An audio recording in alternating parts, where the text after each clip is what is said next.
பறவைகள் பலவிதம் மாதிரி மனிதர்களும் பலவிதம். நம்ம லைஃப்ல பலவிதமான மனிதர்களை நம்ம பார்த்துருப்போம். நம்ம பெஸ்ட் ஃப்ரெண்ட்ஸா இருந்தாலும் சரி, இல்ல நம்ம கொலீக்ஸா இருந்தாலும் சரி, இல்ல நமக்கு ஓரளவுக்கு தெரிஞ்சவங்களா இருந்தாலும் சரி, நம்ம கிட்ட ஒரு விஷயத்த சொல்லி கமிட் ஆகுறாங்க அப்படின்னா அந்த வாக்கை அவங்க காப்பாத்தாதப்போ நமக்கு அவங்க மேல இருக்கிற அந்த நம்பிக்கை அப்படிங்கிறது கொஞ்சம் கொஞ்சமா உடஞ்சுக்கிட்டே வரும்.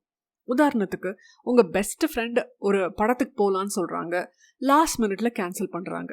இந்த மாதிரி 2-3 தடவை ஆயிடுச்சுன்னா அடுத்த முறை அவங்க உங்களை படத்துக்கு கூப்பிடும்போது இவங்க கூடலாம் போகணுமா அப்படின்ற எண்ணம் தானே வரும். ஏன்னா ஆல்ரெடி அவங்க அந்த நம்பிக்கையை உடைச்சிட்டாங்க.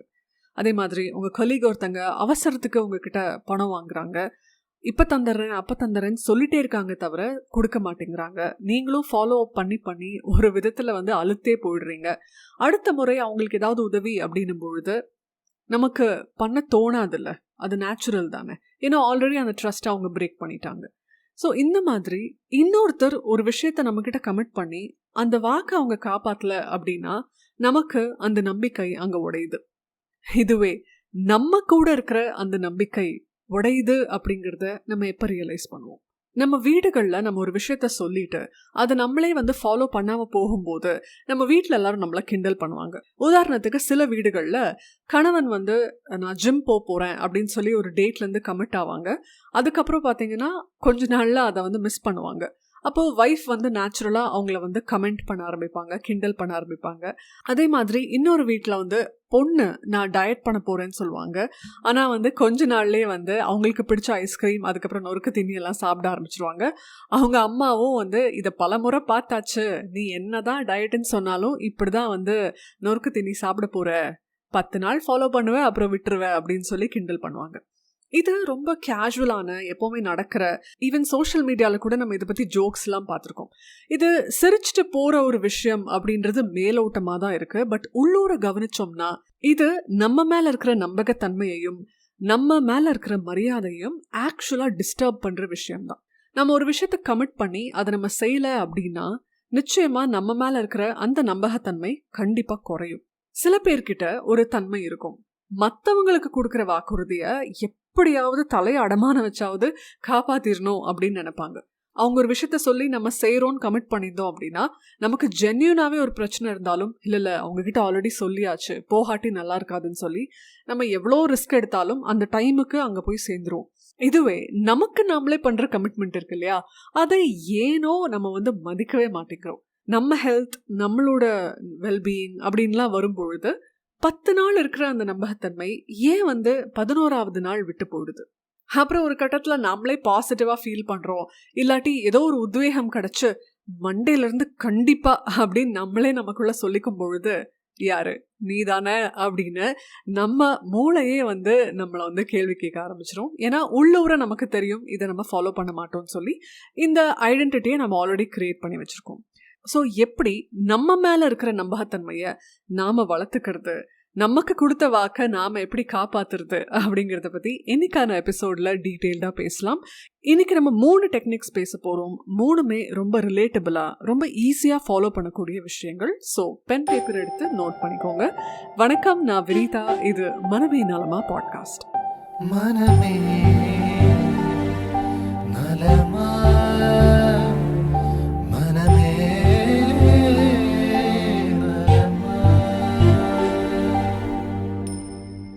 இந்த நம்பகத்தன்மை, கமிட்மெண்ட் பத்தி எல்லாம் பேசுறதுக்கு உனக்கே சிரிப்பா இல்லையா அப்படின்னு சொல்லி நீங்க என்ன ஜட்ஜ் பண்ணலாம். தாராளமா உங்களுக்கு உரிமை இருக்கு. ஏன்னா நான் போன வாரம் சண்டே மனமே நலமா எபிசோட் போஸ்ட் பண்ணல. அஃப்கோர்ஸ் ஜென்யூனான ரீசன் இருக்கு. நான் சென்னை போயிருந்தேன். ஆர்ஜி பாலாஜியோட பச்சை சட்டை அப்படிங்கிற அந்த பாட்காஸ்டோட ரிட்டர்னை செலிப்ரேட் பண்றதுக்கு நான் போயிருந்தேன். ஸ்பாட்டிஃபை சார்பா நான் அந்த ஈவெண்ட்டை ஹோஸ்ட் பண்ணேன். ஸோ அந்த ஒரு மகிழ்ச்சியான தருணத்துல நான் இருந்தனால இந்த எபிசோடு பண்றதுக்கான நேரம் எனக்கு ஜென்யூனா கிடைக்காம போச்சு. ஏன்னா ஈவெண்ட்டுக்கு முன்னாடியே நிறைய ப்ரிப்பரேஷன் வேலைகள் இருந்தது, மீட்டிங்ஸ் இருந்தது. ஸோ அதனால என்னால் மனமே நலமா எபிசோட் ரெக்கார்ட் பண்ண முடியல. அதுக்கு ஜென்யூனா சின்சியரா ஒரு சாரி சொல்லிக்கிறேன். ஸோ இந்த எபிசோடு ஏதோ நான் பேசுகிறேன் அப்படிங்கிறதுனால நான் ரொம்ப பர்ஃபெக்டான ஆளுங்கிற நிலையிலேருந்து நான் பேசல. இந்த எபிசோடு எனக்காகவும் தான். இந்த 3 டெக்னிக்ஸையும் ஜென்யூனா நானும் ஃபாலோ பண்ணணும்னு நினைக்கிறேன். ஸோ அந்த ஒரு கன்ஃபெஷனோட நம்ம இந்த எபிசோட தொடர்ந்து பேசலாம். இன்னைக்கு நம்ம யூஸ் பண்ற நவீன தொழில்நுட்பம் எல்லாத்துலயுமே நாம எப்படி பிஹேவ் பண்றோம் அப்படிங்கிற அந்த பேட்டர்ன், நம்மளோட பிஹேவியரல் பேட்டர்ன், நம்மளுடைய பழக்க வழக்கங்கள் எப்படி இருக்கு அப்படிங்கிறது கண்காணிக்கப்பட்டுட்டே வருது. உதாரணத்துக்கு நம்ம வீட்டில் வந்து ஏஜ்ட் பேரண்ட்ஸ் இருக்காங்க, நம்ம அடிக்கடி வந்து இந்த டயபெட்டிஸ் சம்மந்தமான பொருட்களை வந்து ஆன்லைனில் ஆர்டர் பண்ணிகிட்டே இருக்கோம் அப்படின்னா கண்டிப்பாக நமக்கு வந்து அதை பற்றின சஜஷன்ஸ், அது ரிலேட்டடான விளம்பரங்கள், அதை பற்றி என்னெல்லாம் இன்னும் ப்ராடக்ட்ஸ் இருக்குது அப்படிங்கிறது தொடர்ந்து நமக்கு காட்டப்பட்டுட்டே வந்துட்டுருக்கு. நம்ம சோஷியல் மீடியாவில் எந்த மாதிரி போஸ்ட்டை அதிகமாக விரும்புகிறோம்? மோட்டிவேஷன் போஸ்ட்டை அதிகமாக விரும்புகிறோமா, இல்லை பக்தி சார்ந்த போஸ்ட் அதிகமாக விரும்புகிறோமா, இல்லை அதிகமாக ஜோக்ஸ் பார்க்குறோமா, இல்லை அதிகமாக அரசியல் சார்ந்த விஷயங்களை கவனிக்கிறோமா அப்படிங்கிறத வச்சு நம்ம எதை அதிகமாக ஷேர் பண்ணுறோம், எதை லைக் பண்ணுறோம், எந்த போஸ்ட்டில் கமெண்ட் பண்ணுறோம் அப்படிங்கிறத வச்சு கொஞ்ச நேரத்துலேயே அல்காரிதம் அதை கவனித்து உங்களுக்கு அது சம்பந்தமான கான்டென்ட்டை உங்கள் ஃபீல்டில் புஷ் பண்ணிகிட்டே இருக்கும்.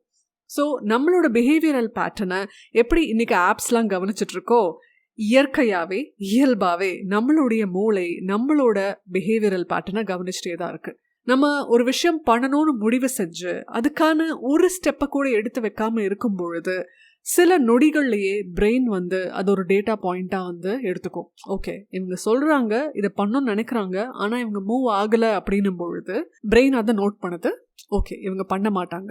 இதே மாதிரி ஒரு 5-10 தடவை ஆச்சுன்னா மூளைக்கு நல்லா தெரியும் இவங்க சொல்லுவாங்களே தவிர செய்ய மாட்டாங்க அப்படின்னு சொல்லி, நினைப்பாங்களே தவிர ஆக்ஷன் எடுக்க மாட்டாங்க அப்படின்னு சொல்லி அந்த ஒரு டேட்டா பாயிண்ட் வந்து ஃபிக்ஸ் ஆகிடுது. ஸோ இதுதான் வந்து செல்ஃப் ட்ரஸ்ட் டெஃபிசிட்.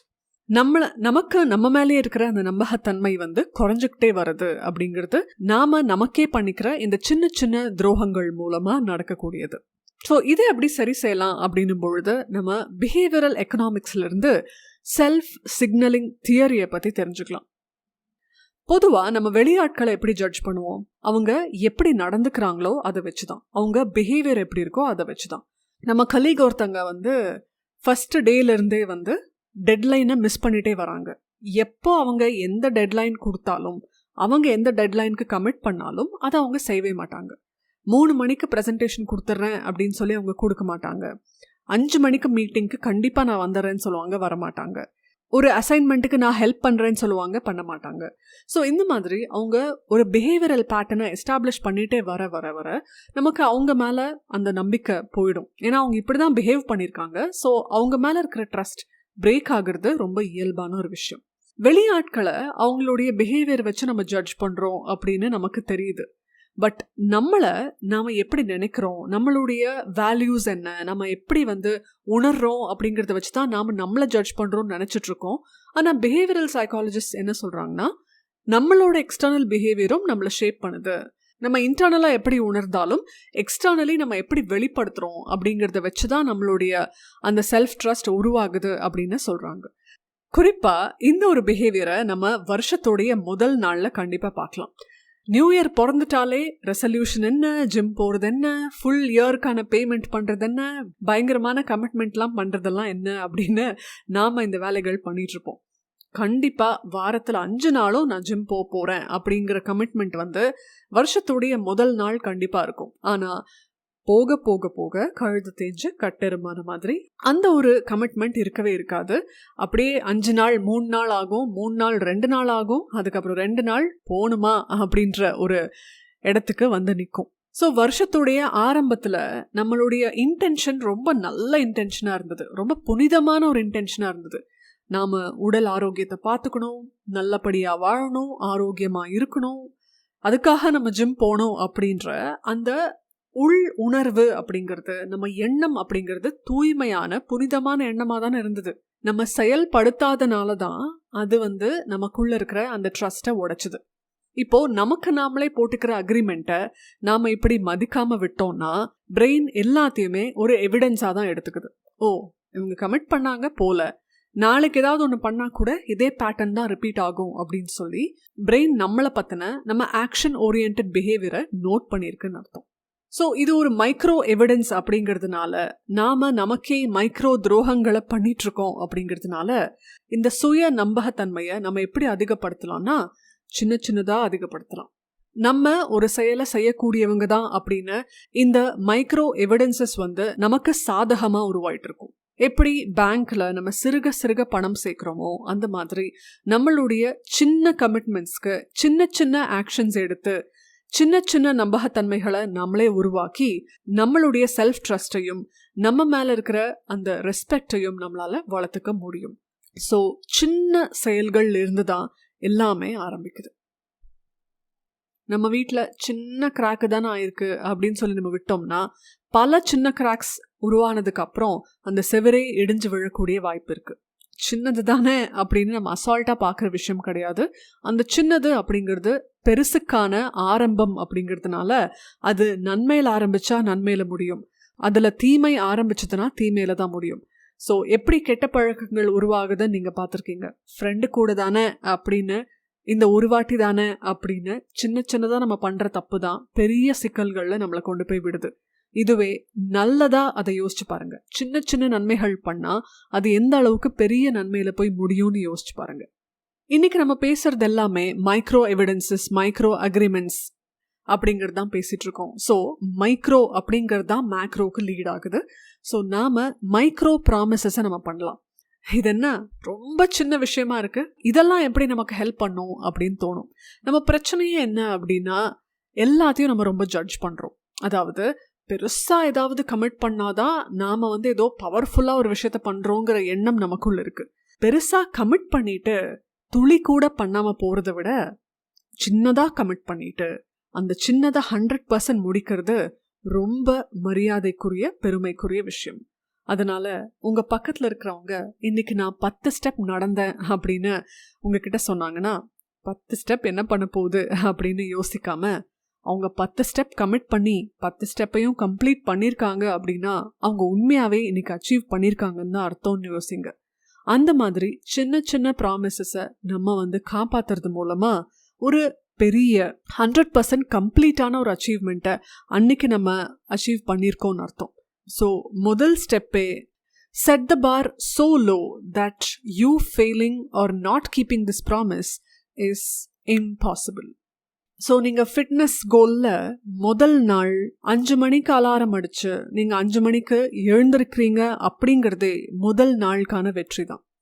அன்னைக்கு நீங்கள் ஜிம் போயிருக்கணுங்கிற அவசியம் கூட கிடையாது. முதல் நாளுக்கான டாஸ்க் 5 மணிக்கு எந்திரிக்கிறது.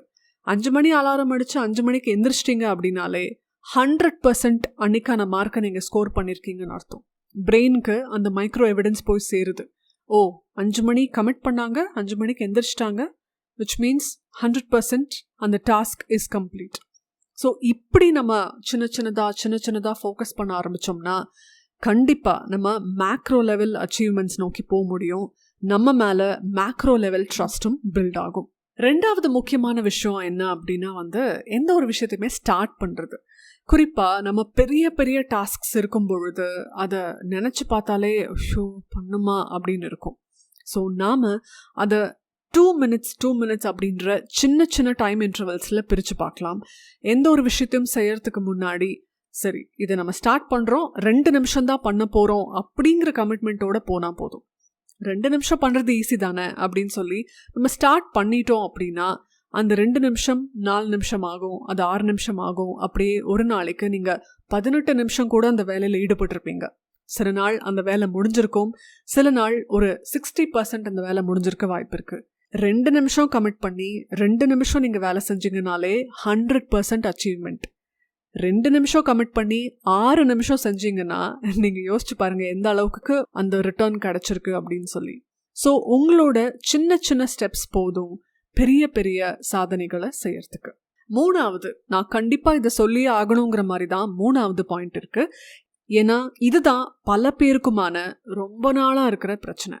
ஒரு சின்ன தோல்வி ஏற்பட்டுட்டா அது ஏதோ நம்ம பர்சனாலிட்டிக்கான தோல்வி மாதிரி அதை நம்ம அப்படி வந்து தூக்கி சுமந்து நடந்துட்டுருப்போம். ஸோ இப்படி பண்ணுற கமிட்மெண்ட்டில் ஒரு நாள் ஜென்யூனாகவே நம்மளால் பண்ண முடியாமல் போச்சு. உதாரணத்துக்கு நமக்கு அன்றைக்கி ஃபீவர் இருக்குது, இல்லை ஏதோ ஒரு கண்டின்ஜென்சி வந்துருச்சு, நம்மளால் அன்னைக்கான அந்த சின்ன ப்ராமிஸை கீப் பண்ண முடியல அப்படின்னா உடனே நம்மளை எப்படி நினச்சக்கூடாதுன்னா சொன்னேன்ல நீ எல்லாம் வந்து பெரிய சோம்பேறி அப்படின்னு சொல்லி. நான் இப்படிதான், நான்லாம் எதுக்குமே லாய்க்கு கிடையாது, என்னால் கமிட்டடாகவே இருக்க முடியாது, என்னால் கன்சிஸ்டண்ட்டாகவே இருக்க முடியாது அப்படின்னு சொல்லி நாம் அப்படி ரொம்ப ஃபெயிலியரை வந்து ஹார்ட்டுக்கு எடுத்துக்கூடாது. ஸோ ஒரு ஃபெயிலியர் நடக்கும் பொழுது ஒரு நியூட்ரல் டேட்டா, அந்த இடத்துல வந்து எதுவுமே நடக்கலைன்னு சொல்லி நம்ம ஒரு டேஷ் தான் போடணும். இப்போ ஒரு என்ஜினியர் வந்து ஒரு டிசைனை பில்ட் பண்ணிட்டு இருக்காரு அப்படின்னும் பொழுது அவர் எதிர்பார்த்த மாதிரி அந்த டிசைன் அங்கே ஒர்க் ஆகலை அப்படின்னா நான் ஒரு பெரிய ஃபெயிலியர், நான் வந்து எந்த டிசைனும் பண்ணுறதுக்கு லாய்க்கு கிடையாது அப்படின்லாம் அவர் பண்ண மாட்டார். அன்னைக்கு அந்த டிசைனில் ஒர்க் ஆகாமல் போன விஷயம் எது அப்படின்ற அந்த சின்ன ஒரு லீக் என்னவோ அதை ஃபிக்ஸ் பண்ணிவிட்டு அந்த டெஸ்ட்டை அவர் மறுபடியும் ரன் பண்ணுவார். அதே மாதிரி பிஹெச்டி படிக்கிறவங்களெலாம் கேட்டு பாருங்கள், இல்லை லேப் எக்ஸ்பெரிமெண்ட்ஸில் பயோடெக்னாலஜி, பயோகெமிஸ்ட்ரி இந்த மாதிரி லேப் எக்ஸ்பெரிமெண்ட்ஸில் ஒர்க் பண்ணுறவங்கள கேட்டு பாருங்கள். அவங்க பண்ணுற எக்ஸ்பெரிமெண்ட்ஸில் எல்லா எக்ஸ்பெரிமெண்ட்டும் சக்ஸஸ்ஃபுல்லாக இருக்காது. நிறைய ஃபெயிலியர்ஸாக அவங்க பார்ப்பாங்க. எதிர்பார்க்குற அவுட்புட் கிடைக்காம போகிறதுக்கு நிறைய வாய்ப்பு இருக்குது. அப்போ அவங்க எஃபர்ட் போடலன்னு அர்த்தம் கிடையாதுல்ல. அது வந்து ஏதோ ஒரு பிரச்சனை இருக்குது, அந்த பிரச்சனையை நம்ம ஃபிக்ஸ் பண்ணிட்டோம் அப்படின்னா அந்த எக்ஸ்பெரிமெண்ட்டை நம்மளால் திரும்ப ரன் பண்ண முடியும். அந்த மாதிரி நமக்கு ஒரு நாள் ஒரு விஷயம் ஒர்க் ஆகாமல் போச்சு, நம்ம பண்ண கமிட்மெண்ட்டை நம்மளால் காப்பாற்ற முடியாமல் போச்சு அப்படின்னா அது ஏன், எங்கே வந்து ப்ராப்ளம் வந்தது, நாளைக்கு இப்படி ஒரு ப்ராப்ளம் திரும்ப வந்தால் எப்படி நான் இதை வந்து இன்கம்ப்ளீட்டாக இல்லாமல் வேறு மாதிரி எப்படி ஆல்டர்னேட்டிவ் யோசித்து ஹேண்டில் பண்ண முடியும் அப்படின்னு சொல்லி நம்ம யோசிக்கணும். ஒரு விஷயம் தப்பு நடந்துருச்சு அப்படின்னா அந்த தப்பை உங்களுடைய அடையாளமாக மாற்றிக்காமல் தப்பை சரி செய்யறதுக்கான ஒரு டேட்டா பாயிண்ட்டை மட்டும் பார்த்து அதை சரி பண்ணுங்க. ஸோ இன்றைக்கு எபிசோடில் நான் ஏதோ ஆகச்சிறந்த விஷயங்களை சொல்லிட்டேன் அப்படின்னோ, இல்லை இது வரைக்கும் நீங்கள் எந்த பாட்காஸ்ட்லேயும் கேட்காத பிரமிப்பான விஷயங்களெல்லாம் வந்து சொல்லிட்டேன் அப்படின்லாம் நான் கண்டிப்பாக சொல்ல மாட்டேன். இப்போ நம்ம பேசின இந்த 3 விஷயங்களும் கண்டிப்பாக உங்களுக்கே தெரிஞ்சிருக்கும். அண்ட் நிறைய பாட்காஸ்டில் நீங்கள் இதெல்லாம் கேட்டிருப்பீங்க. இதெல்லாம் கேட்குறதோடு நிற்காம நம்ம அப்ளை பண்ண ஆரம்பித்தாதான் இது எப்படி நமக்கு ஒர்க் ஆகுது அப்படிங்கிறது நமக்கு தெரியும்.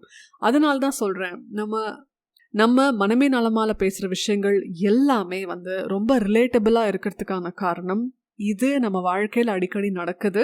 அதுக்கான சொல்யூஷன்ஸும் வந்து எல்லாராலும் சொல்லப்படுற விஷயங்கள் தான். பெரிய பெரிய மேதைகள்லாம் எத்தனையோ ஆண்டுகளுக்கு முன்னாடி இதை சொல்லிட்டாங்க. நாம ஏன் இன்னைக்கு இதையும் திருப்பி பேசிட்டு இருக்கோம், பேச வேண்டிய நிலை ஏன் இருக்கு அப்படின்னா நிறைய பேர் இதை ஃபாலோ பண்ணாமல் இருக்கிறதுனால தான். உங்களோட செல்ஃப் ட்ரஸ்ட்டை நீங்கள் திரும்ப கெயின் பண்ணுறதுக்கு இன்னையிலிருந்தே ரொம்ப சின்னதாக உங்களுக்கான ப்ராமிசஸை காப்பாற்ற ஆரம்பிங்க.